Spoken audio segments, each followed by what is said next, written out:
ആദ്യം നേരെ വീട്ടിലേക്കാണ് പോയത്. ഒരു അരമണിക്കൂറിനുള്ളിൽ തന്നെ കുളിച്ച് റെഡിയായി ഫുഡൊക്കെ കഴിച്ച് അവിടെ നിന്ന് ഇറങ്ങി.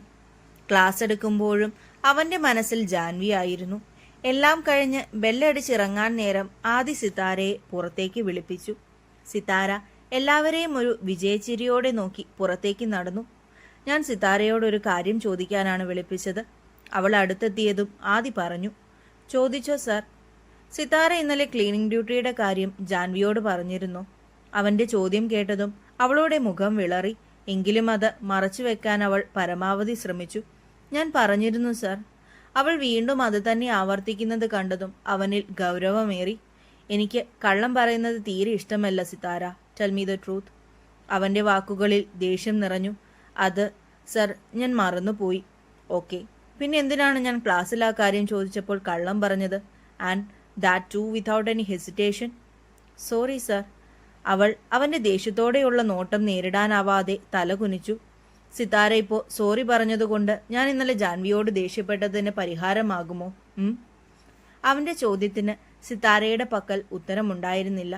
ഒരു കാര്യം ചെയ്യ്, ഇനി വരുന്ന 2 ആഴ്ച സിതാര വേണം ക്ലാസ് റൂം ക്ലീൻ ആക്കാൻ. സർ. അവൾ ഞെട്ടലോടെ തല ഉയർത്തി നോക്കി. No more excuses Sithara. ഞാൻ പറഞ്ഞതനുസരിച്ചാൽ മതി. ക്ലാസ്സിൽ കയറിക്കോ. സിതാരയെ പിന്നീടൊന്നും സംസാരിക്കാൻ അനുവദിക്കാതെ ആദി നടന്നു. സിതാര ക്ലാസ്സിലേക്ക് കയറിയപ്പോൾ ക്ലാസ്സിലുള്ള കുട്ടികളെല്ലാം അവളെ നോക്കി ചിരിക്കുന്നതാണ് കണ്ടത്. പുറത്ത് സംഭവിച്ചതെല്ലാം അവർ കേട്ടു എന്നവൾക്ക് മനസ്സിലായി. അവൾ ദേഷ്യത്തോടെ ചവിട്ടി കുലുക്കിക്കൊണ്ട് സീറ്റിൽ പോയിരുന്നു. ഹോ, എന്നാലും നമ്മൾ ക്ലാസ്സിലില്ലാതിരുന്ന ടൈമിൽ എന്തൊക്കെയല്ലേ സംഭവിച്ചത്? വൈകിട്ട് ജാനിയെ കാണാൻ ഹോസ്പിറ്റലിൽ പോകാൻ വണ്ടിയും കാത്തു നിൽക്കുകയാണ് വിച്ചുവും അമ്മുവും. വിച്ചുവിന്റെ ചോദ്യം കേട്ടതും അമ്മു അതേ എന്ന അർത്ഥത്തിൽ തലയാട്ടി. അതേടാ, എന്നാലും ആദിസാർ സിതാരയ്ക്ക് നല്ല മുട്ടം പണിയാണല്ലോ കൊടുത്തത്. അവൾക്ക് അങ്ങനെ തന്നെ വേണം.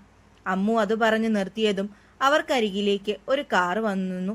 ഇതാരാടി, വല്ല കിഡ്നാപ്പും ചെയ്യാൻ വന്നതാണോ?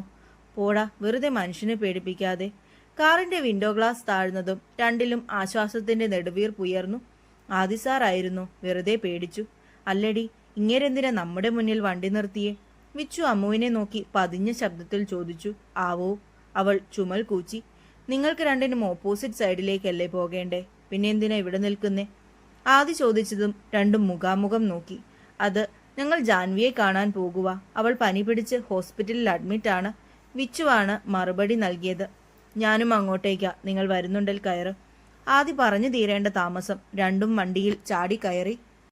ഈവനിങ് ഡോക്ടർ വന്ന് ചെക്ക് ചെയ്തുകൊണ്ടിരിക്കുമ്പോഴാണ് ആദിയും അമ്മുവും വിച്ചുവും കയറി വന്നത്.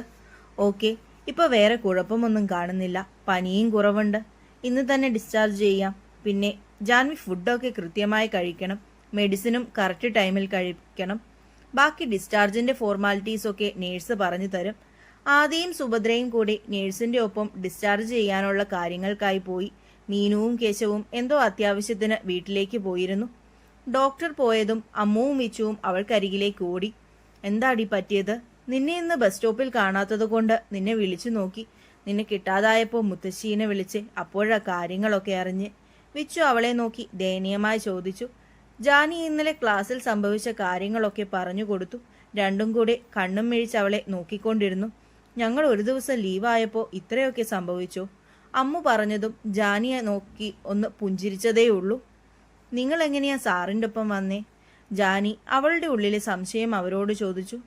ഞങ്ങൾ ഇങ്ങോട്ട് വരാൻ ബസ് കാത്തു നിൽക്കുമ്പോൾ സാറ് മുന്നിൽ വണ്ടി കൊണ്ട് നിർത്തിയിട്ടൊരു ചോദ്യം, പോരുന്നോ എൻ്റെ കൂടെയെന്ന്. ഞങ്ങൾ അപ്പോഴേ ചാടി കയറിയില്ലേ. വിച്ചുവിൻ്റെ സംസാരം കേട്ടതും ജാനി ചിരിച്ചുപോയി. ആ, പിന്നെ നിനക്കൊരു കാര്യം അറിയണോ? എന്ത്? ജാനി അവരെ സംശയത്തോടെ നോക്കി. എടി, ഇന്ന് ആദിസാറിൻ്റെ ക്ലാസ് കഴിഞ്ഞ് സിതാരയെ പുറത്തേക്ക് വിളിപ്പിച്ചു. എന്തിന്? എടി കോപ്പേ, ഞാനൊന്ന് മൊത്തം പറയട്ടെ. വിച്ചു കലിപ്പായതും ജാനി അവനെ ഒന്ന് ഇളിച്ചു കാട്ടി. എവിടെയാ പറഞ്ഞു നിർത്തിയേ? സിതാരേനെ പുറത്തു നിർത്തി കുറേ വഴക്ക് പറഞ്ഞു. പിന്നെ 2 ആഴ്ചത്തേക്ക് ക്ലാസ് മൊത്തം അവളോട് ക്ലീൻ ചെയ്യാൻ പറഞ്ഞു. അത് കേട്ടതും ജാനിയുടെ കണ്ണ് രണ്ടും ഇപ്പൊ വെളിയിൽ ചാടുമെന്നായി. സാർ അങ്ങനെ പറഞ്ഞു? ആടി, ഞങ്ങളും വിചാരിച്ചു സാർ എന്തിനാ ഇവളെ ഇങ്ങനെ വഴക്ക് പറയുന്നെന്ന്. ഇപ്പോഴല്ലേ കാര്യം മനസ്സിലായത്. അമ്മു അവളെ കളിയാക്കി. എന്തു മനസ്സിലായിന്ന്? എടി പൊട്ടിക്കാളി, സാറിന് നിന്നെ ഇഷ്ടമാ. ഇല്ലെങ്കിൽ പിന്നെ സിതാരേനെ വിളിച്ച് അങ്ങനെയൊക്കെ പറയുമോ? ഹോ, അവളുടെ കൊമ്പൊടിഞ്ഞുള്ള പോക്ക് കാണണമായിരുന്നു. ആദി സാറ് തേച്ചൊട്ടിച്ച് വിട്ടില്ലേ? നിന്നെയാ സാറ് കല്യാണം കഴിക്കാൻ പോകുന്നതെന്ന് അറിഞ്ഞാലുള്ള അവളുടെ അവസ്ഥ എനിക്ക് കൺകുളിർക്കെ കണ്ട് ആസ്വദിക്കണം. വിച്ചിരുന്ന് കത്തിക്കയറുകയാണ്. എന്നാൽ ജാനി ഇതൊന്നും കേട്ടിരുന്നില്ല. അവളുടെ ചെവികളിൽ ആകെ കയറിയത് ആദിസാറിന് നിന്നെ ഇഷ്ടമാണെന്ന് പറഞ്ഞത് മാത്രമാണ്. ആദിസാറിന് എന്നെ ഇഷ്ടമാണോ, അതോ ഇവര് കള്ളം പറയുന്നതാണോ? അങ്ങനെ ആയിരിക്കില്ല. എന്തൊക്കെ പറഞ്ഞാലും ആദിസാറിന് ഭയങ്കര കെയറിങ്ങാ. പക്ഷേ ഓന്തിന്റെ സ്വഭാവമാണ്.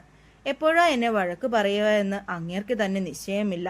ജാനി, അമ്മു അവളുടെ തോളിനിട്ടൊന്നു കൊടുത്തു. എന്താടി ഇങ്ങനെയൊരു സ്വപ്നജീവി? നീ ഞങ്ങൾ പറഞ്ഞത് വല്ലതും കേട്ടോ? ജാനിക്ക് മറുപടി കൊടുക്കാൻ കഴിയുന്നതിന് മുന്നേ ആദിയും സുഭദ്രയും മുറിയിലേക്ക് കയറി വന്നു. അവരെ കണ്ടതും അമ്മുവും വിച്ചുവും ജാനിയുടെ ബെഡിൽ നിന്ന് ചാടിയിറങ്ങി. ഡിസ്ചാർജ് ആയി ജാനൂട്ടി. ജാനി ഒന്നും മൂളി. ഞാനിതൊക്കെ കാറിൽ കൊണ്ട് വെച്ചിട്ട് വരാം മുത്തശ്ശി. ആദി റൂമിലുള്ള സാധനങ്ങൾ കൊണ്ട് പുറത്തേക്ക് പോയി. എല്ലാം കാറിൽ കൊണ്ടുവച്ചവൻ തിരിച്ച് റൂമിലേക്ക് വന്നു.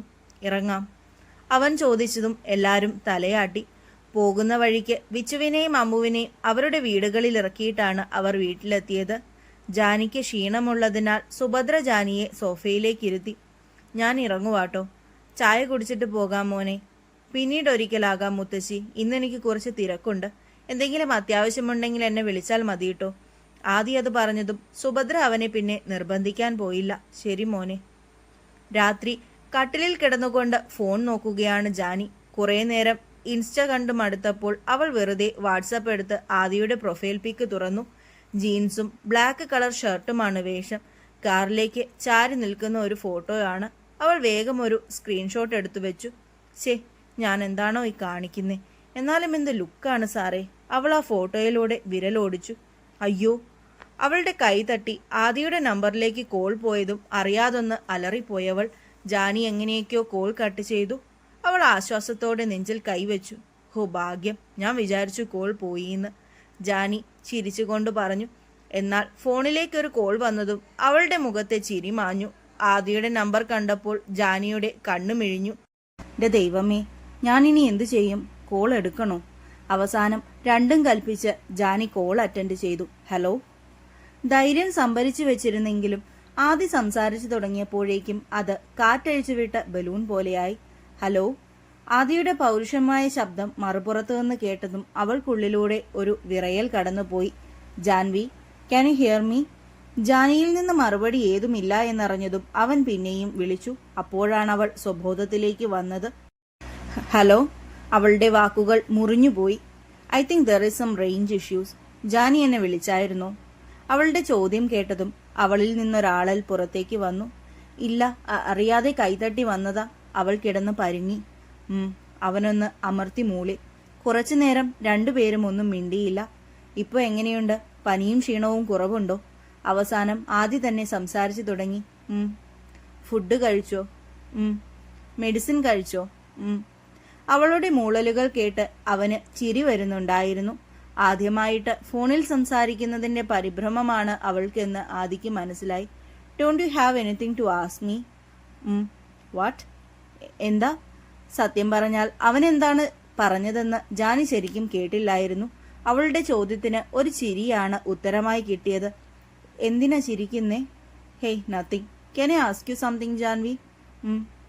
അവൻ എന്താണ് ചോദിക്കാൻ പോകുന്നതെന്നുള്ള ആകാംക്ഷ അവളിൽ നിറഞ്ഞു നിന്നു. ജാൻവിക്ക് എന്നെ പേടിയാണോ?